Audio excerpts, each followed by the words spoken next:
Mu karere ka Ngoma mu ntara y'Iburasirazuba mu gihugu cy'u Rwanda byaramarira n'agahinda mu gusezeraho bwa nyuma ku bantu bagera ku 9 bishwe n'inkuba.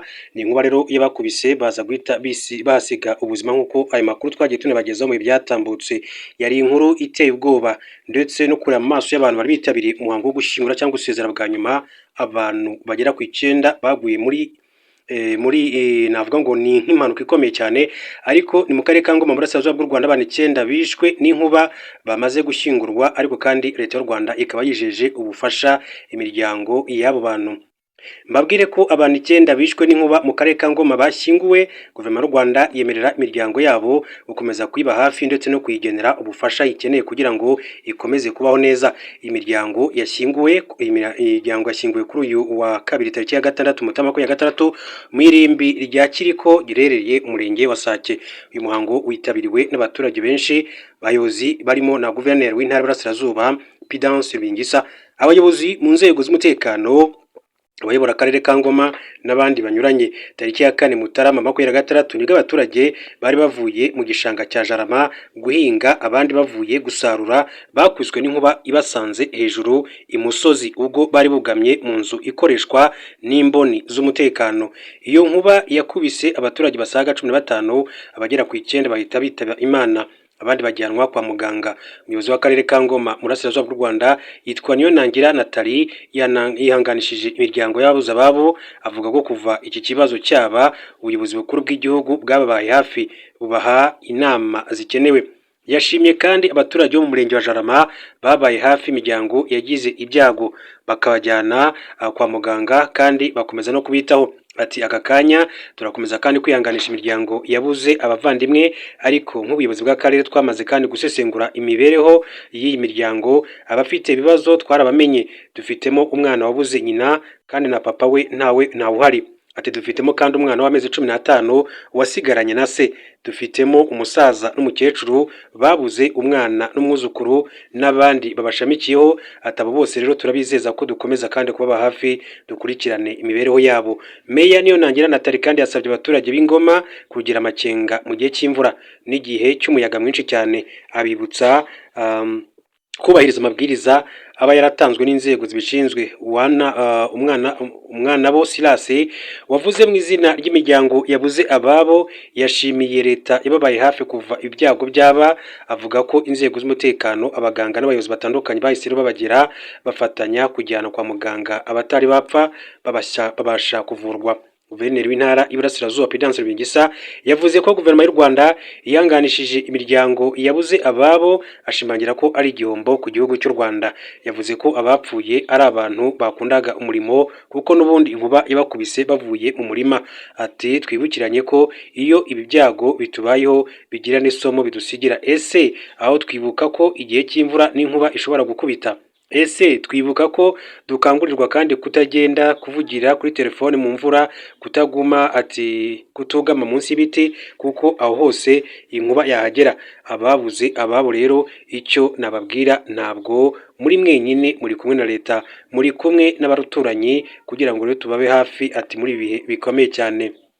Guverineri Rubingisa yavuze ko ahantu hahurira abantu benshi abantu bakwiriye kwashyira umurindankuba. Yizeza ababuze ababo ko leta izakomeza kandi kubakurikirana no kubaba hafi umunsi ku munsi ku buryo n'ubundi buzafasha abakeneye rero ubwo bufasha bazagenda babugeza ku babukeneye nk'uko Guverineri Prudence Rubingisa yakomeje kugenda abivuga. Yaramarira rero n'agahinda unarebye ku maso y'aba abaturage bo muri aka karere ka Ngoma, ubona ko mu by'ukuri byari ibintu biteye ubwoba. Reka duhindure ingingo mu yandi makuru nce muri Repubulika Demokarasi ya Kongo. Mabwira amakuru akomeza kugira bavugwa nuko Minisitiri ushinzwe ubuhinzi no kwihaza mu biribwa muri Repubulika Demokarasi ya Kongo yitwa Muhindo Nzangi Butondo yandagaje bikomeye cyane igisirikare cy'igihugu cyabo n'ubutasi bwacyo, asobanura ko byikanga uruhande bihanganye bitewe n'ibivugirwa ku mbuga nkoranyambaga. Mu kiganiro Minisitiri Muhindo yagiriye kuri YouTube channel ya Bosolo ndetse na politiki kwa 5 Mutarama 2026 yagaragaje ko mu ntambara leta ya RDC itsindwa harimo n'isakazamakuru kuko nka mbere y'uko ihuriro rya FC23 rifata umujyi wa Uvira ingabo z'igihugu cyabo zari zahunze. Yagize ati ntange urugero ku ifatwa rya Uvira, batangaje ifatwa rya Uvira ariko M23 yari ikiri muri Ruvungi, bakoze tweet bose bumva ko Uvira yafashwe, ati bava muri Uvira mu gihe umwanzi yari akiri mu birometero 30. Tariki ya 9 Ukuboza 25 nibwo abarwanyi ba FC23 kandi binjiye mu mujyi wa Uvira bavamo nyuma y'icyumweru babisabwe na Leta Zunze Ubumwe za Amerika, zabijije ko ibiganiro by'amahoro kandi bigiye gukomeza.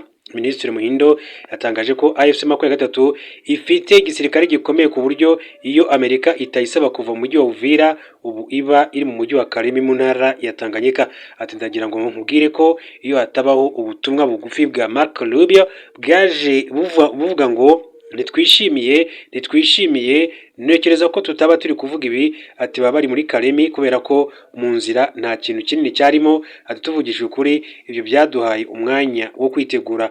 Uyu muyobozi yatangaje ko kuba FC23 kandi itarafata ibindi bice atari kubw'imbaraga nke z'igisirikare cyabo, ahubwo ko byatewe n'uko Amerika yitambitse. Ihamya ko imbaraga za Leta ya RDC isigaranye ari za diplomasi gusa. Hanyuma duhinduye ingingo, reka mbabwire ko uwitwa Nicolas Maduro ndetse umusimbura wa Nicolas Maduro yarahiriye kuyobora igihugu cya Venezuela by'agateganyo, witwa Delcy Rodriguez werutse guhabwa inshingano zo kuyobora Venezuela by'agateganyo nyuma y'uko Perezida Nicolas Maduro afashwe n'ingabo za Leta Zunze Ubumwe za Amerika. Yarahiriye izo nshingano.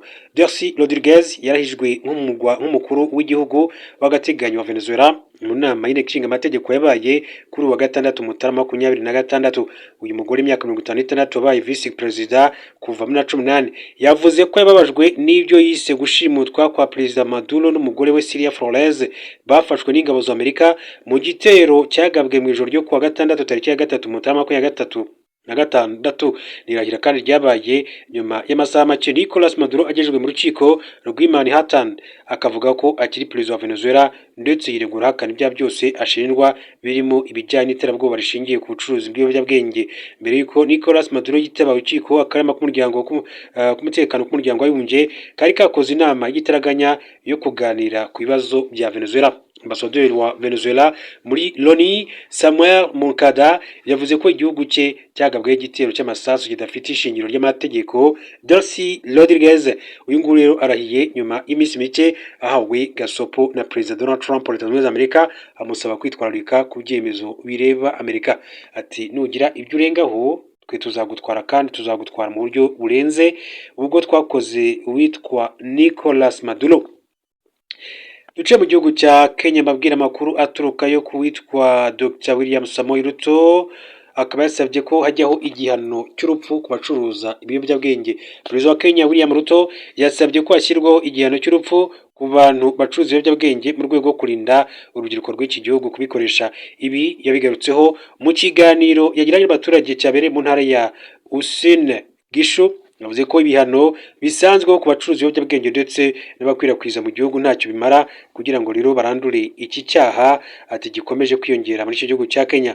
Abantu bagurisha ibiyobyabwenge birimo mugo na kokayine, ati bari kwangiza abana bacu. Ndabizi neza ko ababigurisha babigurisha ku bana b'abandi aho kubigurisha ku bana babo ubwabo. Yakomeje avuga ko kubera iyo mpamvu abagurisha ibiyobyabwenge bakwiriye gufatirwa ibihano bikomeye cyane. Ati itegeko rero ryashyizweho abagurisha ibiyobyabwenge ryavugaga ko bazajya bacibwa miliyoni 1 y'amashiringi. Ubu rero tugiye guhindura itegeko tubigire icyaha gihanishwa urupfu, abazabihamywa bazajya bahabwa igihano gisumba ibindi. Uyu muyobozi yavuze ko mu rwego rwo gukomeza kurwanya icuruzwa ry'ibiyobyabwenge muri iki gihugu cya Kenya hari gahunda yo gushyiraho ndetse no gukomeza ishami rishinzwe kurwanya ibiyobyabwenge aho rizahuzwa n'urwego rushinzwe iperereza kugira ngo rero bakomeze babirwanye. Ibi Bwana Ruto yabitangarije mu nama ya raporo ya 2025 iherutse gushyirwa hanze n'ikigo cy'igihugu gishinzwe kurwanya ikoreshwa ry'ibiyobyabwenge mu gihugu cya Kenya. Yagaragaje ko ikoreshwa ryabyo rikomeje kwiyongera mu rubyiruko cyane. Iyi raporo igaragaza ko impuzandengo y'abana benshi bafite imyaka 6 muri Kenya aribwo batangiye kunywa itabi, naho ku myaka 7 bagatangira kunywa inzoga. ku myaka 8 batangira gukoresha urumogi ndetse n'ibindi biyobyabwenge bitandukanye. Iyi raporo igaragaza ko nubwo ibiyobyabwenge bikomeye birimo mugo na kokayine abanyakenya batangira kubikoresha bagize imyaka iri hagati ya 18 na 20 gusa. Ubundi bwoko bw'ibiyobyabwenge bwose ati busigaye bukoreshwa n'abana bato. Muri rusange iyi raporo igaragaza ko ikoreshwa ry'urumogi muri Kenya ryazamutse ku kigero cya 90% mu myaka 5 ishize, mu gihe ikoreshwa ry'inzoga rikiyoboye muri iki gihugu kubera ko umuntu umwe muri 20 wo muri Kenya yabaswe nazo. Iyi raporo igaragaza ko urubyiruko rufite imyaka iri hagati ya 15 na 24 barenga 167 bakoresha ikiyobyabwenge kirenze kimwe muri iki gihugu cya Kenya. Dukomeza kandi turebera hamwe n'andi makuru atandukanye akomeje kugenda avugwa. Reka mbabwire ko mu gihugu cya Repubulika ya Demokarasi ya Kongo, mbabwire ko Perezida Felix Tshisekedi yongeye kandi kujya gutakambira witwa Joao Lourenço w'igihugu cya Angola. Perezida Felix Antoine Tshisekedi Tshilombo wa Repubulika ya Demokarasi ya Kongo kuwa mbere yagira uruzinduko i Rwanda rwasize ahuye akanagirana ibiganiro na Perezida Joao Lourenço w'iki gihugu cya Angola. Mbibutsa ko Joao Lourenço yagiye agira uruhare rutaziguye mu biganiro byahuzaga igihugu cy'u Rwanda ndetse n'igihugu cya Repubulika ya Demokarasi ya Kongo. Aya makuru avuga ko uru ruzinduko rwakurikira urwo Perezida Felix Tshisekedi yagiriye Rwanda mu byumweru 3 bishize. Presidence ya RDC yatangaje ko abakuru b'ibihugu byombi baganiriye ku kibazo cy'umutekano mu burasirazuba bwa Kongo ndetse n'ibijyanye n'ubutabazi nk'uko Perezida Felix Tshisekedi ubwe yabihamirije abanyamakuru.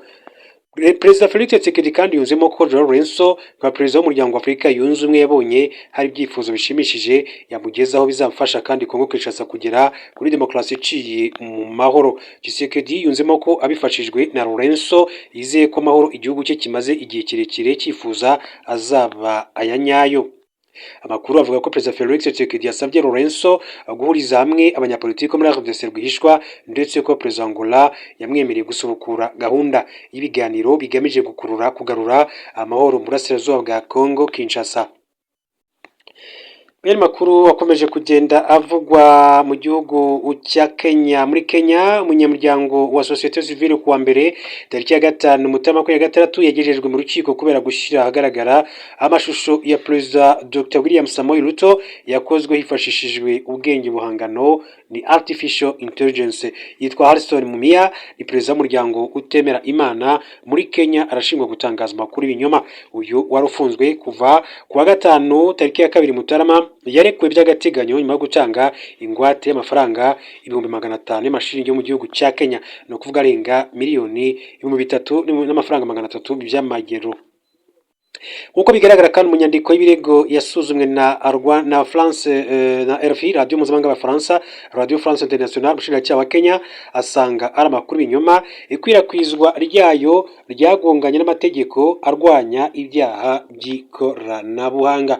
Amashusho yakozwe na artificial intelligence kandi yashyizwe ahagaragara ku itariki 30 Ukuboza na Harrison Mumia akarebwa inshuro 100,000. Ariyerekana William Ruto aryamye ku buriri bw'ibitaro yambaye maske imuha umwuka, bigaragara ko arimo kugenda apfa. Nyuma rero ari makuru akomeza kugenda avugwa, makuru abakomeza kugenda agarukwaho, niba mutankunda Tshisekedi mumukunde, ati niba mutanakunda Tshisekedi mukunde Kongo. N'amagambo ya y'umuvugizi wa guverinoma ya Kongo Patrick Muyaya arahamagarira abaturage ba Kongo gushyira ku ruhande ibyo batandukaniyeho muri politike ndetse no kwerekana ko bakunda igihugu cyabo mu gihe cy'ibyo yita ubushotoranyi bw'u Rwanda ndetse n'abaruhagarariye kuvuga FCM 23. Ministre w'itumanaho n'itangazamakuru akaba n'umuvugizi wa guverinoma ya Kongo yari yakiriwe mu kiganiro Tubwire Ukuri kiyobowe na Elise Odia, agaragaza ko nubwo ubutegetsi bufite intege nyinshi bukwiye kwihanganirwa mu gihe intambara mu burasirazuba itararangira. Yatangaje ko abanyekongo benshi cyane bemeza ko intambara ikomeje ariyo kurwanya ubutegetsi buriho, mu gihe ukuri kwerekana ko abanyekongo ubwabo ari bo bapfa. Yatangaje ati iyi ntambara ntabwo ari intambara yo kurwanya ubutegetsi, ni intambara kuri Kongo. Ati umutungo ukoreshwa abasirikare bapfira ku rugamba n'abanyekongo muri rusange. Umuvugizi wa guverinoma ya Kongo yashimangiye ko buri wese agomba kwerekana ko akunda igihugu cya Kongo atitaye ku mitwe ya politike abarizwamo. Ati ni ngombwa kwibuka ko niyo waba udakunda Perezida Felix Tshisekedi cyangwa se guverinoma ye, urwango wanga icyo wita ubutegetsi ntirugomba guhisha urukundo ukunda Kongo n'abaturage ba Kongo, kubera ko niba ukunda igihugu koko ati udashobora kwihanganira cyangwa se kwemera ibibera muri iki gihe ati mu burasirazuba, byaba ari ikibazo gikomeye. Ibyatangajwe na Minisitiri Patrick Muyaya birumvikana nko gukangurira abantu gushyira ingufu ndetse no guhanga amaso kubera mu burasirazuba bw'igihugu, bakirengagiza amakosa yose arimo gukorwa n'ubutegetsi hirya no hino mu bice bitandukanye by'igihugu. Kimwe mu bintu bishobora kandi kuba bituma leta ya Kinshasa ikomeza gushyira imbere intambara mu mwanya w'ibiganiro, uko amakuru akomeza kuyabishimangira.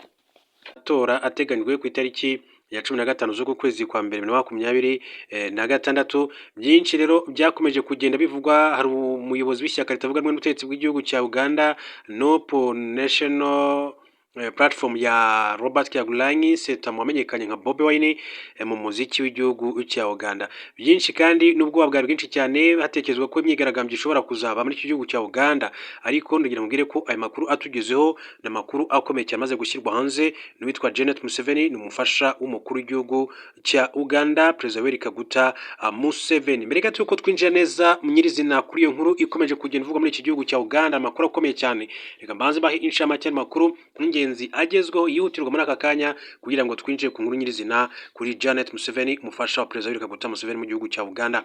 Abwire ko Nigeria abagabo bitwaje imbunda bishe abaturage bagera ku 30. Polisi yo muri Nigeria yatangaje ko abagabo bitwaje intwaro bagabye igitero mu ntara ya Niger mu majyaruguru ya Nigeria, bica abaturage 30 ndetse abandi barashimutwa.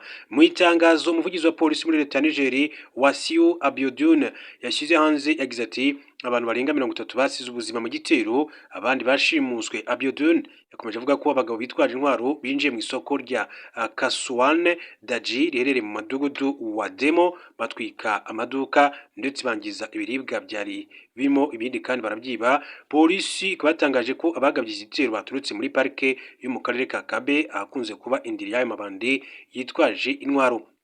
Batanga bamwe babwiye Reuters n'amakuru byabongereza ko abagabye igitero bari ku mapikipiki barasa ku bantu bose ntacyo bitayeho, bashimuta abagore n'abana. Umwe mu batanga yagize ati nta nzego z'umutekano zigeze kandi zihagera kuva igitero cyatangira, ubu turi gukusanya imirambo.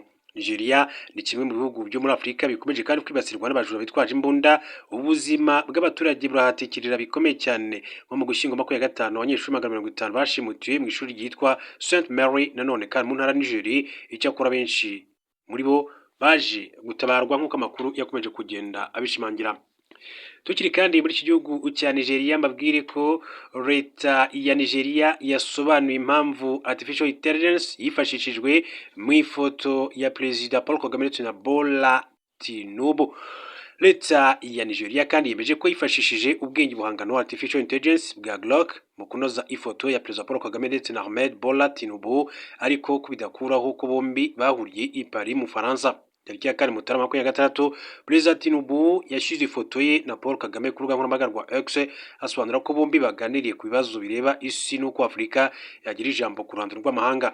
Kubera ko muri ifoto hagaragaramo ikirango cya Grok, abantu bacitse urondogoro batangiye gutekereza ko abakuru b'ibihugu bashobora kuba batarahuye. Perezida wa Nigeria agahitamo kandi guhimba inkuru. Tariki ya 5 Mutarama, umujyanama wihariye wa Perezida Tinubu ushinzwe ibijyanye n'itangazamakuru witwa Temitope Ajayi yatangaje ko ifoto ibitahimbwe na artificial intelligence. Temitope yagize ati iyi foto ni y'ukuri, ati ntiyahimbwe na artificial intelligence. Perezida Paul Kagame na Tinubu bahuriye Paris basangira ku cyumweru ejo. Abayobozi bombi kandi banasangiye na Perezida Emmanuel Macron ejo nimugoroba. Yasobanuye ko ifoto ya Perezida Paul Kagame na Tinubu yafatishijwe telefone, bigaragara ko idasa neza, ikaba rero ariyo mpamvu yashyizwe muri Grok kugira ngo yongererwe ubwiza.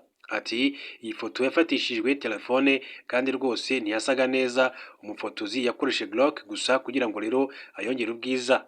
Iyi si yo mpamvu yo kwanzura ko yahimbwe na artificial intelligence nk'uko yagiye abishimangira. Mu yandi makuru arakomeza kugenda avuga yuko igiciro cya zahabu cyazamutse nyuma y'uko Amerika ishimuse witwa Nicolas Maduro Massa mu gitondo kuwa mbere muri Asia. Zahabu yari yazamutseho hafi 1.8% igera hafi ku bihumbi 4 n'amafaranga 408 by'amadolari Amerika, ni ukuvuga hafi miliyoni 6 n'igice z'amafaranga y'u Rwanda y'amanyarwanda kuri once imwe ya zahabu. Ifeza yo yari yazamutseho hafi 3.5 kuko amafaranga yimuriwe mu byitwa ibikoresho byizewe safe haven assets. Ibiciro bya petrol byo ntibyahindutse cyane mu gihe kandi imigabane mu karere yari iri hejuru cyane muri rusange. Zahabu na feza byombi kandi byigeze kuzamuka ku rwego rwo hejuru mu mateka mu mwaka wa 2025, ariko ibiciro byaje kugabanuka mu minsi ya nyuma. Gusa ibyo ntibyabujije zahabu gukomeza kandi kuva hejuru kurusha izindi myaka kuva mu mwaka w'igihumbi kimwe magana cyenda mirongo irindwi n'icyenda, aho yagize izamuka riri hejuru ya 60% ikagera ku rwego rwo hejuru rw'amateka rw'ibihumbi 4,597.71 by'amadolari y'Amerika. Ni ku itariki ya 26 Ukuboza z'ukwezi kwa 12 2025. Iryo zamuka ryatewe n'impamvu kandi zitandukanye zirimo ibyitezwe byo kugabanya inyungu ku nguzanyo, kwigarurirwa kwa zahabu n'amabanki makuru, ndetse n'impungenge z'abashoramari ku makimbirane mpuzamahanga no kutabona neza ahazaza h'ubukungu. Igiciro cy'ibikomoka kuri peteroli cyahindagurikaga mu bucuruzi bwo mu rukerera kigabanuka gato mu masaha yo mu gitondo hagati. Ku rundi ruhande, abashoramari bangayikishijwe n'ingaruka zishobora kandi kugera ku bucuruzi bw'ibikomoka kuri peteroli nyuma y'uko Leta Zunze Ubumwe za Amerika ishimuse perezida wa Venezuela Nicolas Maduro. Ikaze rero muri amakuru yacu, reka duce mu gihugu cya Uganda. Nkuko nakomeje kugenda mbibabwira, mabwire ko Janet Museveni ni umufasha wa perezida Yoweri Kaguta Museveni w'igihugu cya Uganda, yavuze ko Imana yakoresheje umugabo we Yoweri Kaguta Museveni n'igisirikare mu kurinda abaturage b'iki gihugu, abasaba kuzirikana urugendo rw'igihugu mu myaka 40 ishize no kurinda amahoro n'umutekano byagezweho. Yabigarutseho mu bikorwa byo kwiyamamaza bya perezida Yoweri Kaguta Museveni i Entebbe tariki ya 5 Mutarama 2025. Janet Museveni yasabye abaturage gusubiza amaso inyuma mu gushimira Imana ku buryo Uganda yagezeho mu myaka 40 ishize. Ati, iyo duteraniye hamwe bidutera kwibuka aho twavuye n'ibyo Imana yadukoreye nuko yakoreye Uganda mu myaka 40 ishize. Yashimangiye ko amahoro n'ubumwe igihugu gifite ubu byaturutse ku buyobozi bwiza bwashyizweho n'Imana. Agira ati, Imana yakoresheje perezida Yoweri Kaguta Museveni n'ingabo za UPDF mu kurinda amahoro n'umutekano by'iki gihugu cya Uganda. Yasabye abaturage kutibagirwa ibyagezweho, abibutsa ko Uganda yabaye ubuhungiro ku bantu bahunga intambara mu karere. Ati, niyo mpamvu rero impamvu nyinshi cyane ziza gutura muri Uganda kuko Uganda yabaye ibyiringiro bishya byabo. Janet Museveni yasabye abaturage ba Wakiso na Entebbe kuzitabira amatora, avuga ko abaturage bakwiye kandi gukomeza gushyigikira amahoro n'ubumwe nk'ishingiro ry'iterambere ry'igihugu. Ati, ijwi ryawe ni itafari ryawe utanga mu kubaka iterambere ry'igihugu cya Uganda. Mu makuru kandi avugwa mu gihugu cya Uganda, mu gihe hategerejwe amatora agomba kuba ku itariki ya 15 z'uko kwezi kwa mbere muri iki gihugu cya Uganda, biravuga ko Uganda yakanye ibyo gukora internet mu gihe cy'amatora. Abategetsi mu gihugu cya Uganda bakanye makuru avugwa yo gukora internet no kubihuza nzira mu gihe cy'amatora nk'uko byagenze mu matora aheruka mwaka wa 2021. Ibyo byari byaragabanutsweho cyane na Robert Kyagulanyi, umukandida ukomeye cyane uhanganye na perezida Yoweri Kaguta Museveni muri aya matora azaba mu cyumweru gitaha. Robert Kyagulanyi wamenyekanye nka Bobi Wine yakomeje kwibutsa abarwanashyaka be kuzakoresha uko bashoboye kose ngo bazamenyekanishe amakuru ajyanye n'amatora mu gihe internet izaba yakuweho. Wa gatanu w'icyumweru gishize, sosiyete ya Starlink yahagaritse serivisi zayo muri Uganda nyuma y'uko Uganda isohoye itangazo rivuga ko ibikoresho by'isosiyete bitemerewe kwinjira mu gihugu bidahawe uruhushya n'umugaba mukuru w'ingabo General Muhoozi Kainerugaba. Amakuru kandi akaba andi makuru avuga ko ibyo byakozwe nyuma y'uko Starlink itangiye gutanga serivisi zayo muri Uganda kandi nta burenganzira bwo kuhakorera ifite. Perezida wa Uganda Yoweri Kaguta Museveni arimo gushaka indi manda yo kuyobora iki gihugu nyuma yo kumara ku butegetsi imyaka 40. Mu matora azaba ku wa 4 w'icyumweru gitaha tariki ya 15 Mutarama, Museveni azaba ahanganye na Bobi Wine wamamaye cyane nk'umuhanzi mbere yo kuba umunyapolitike. Amatora asa nasubiramo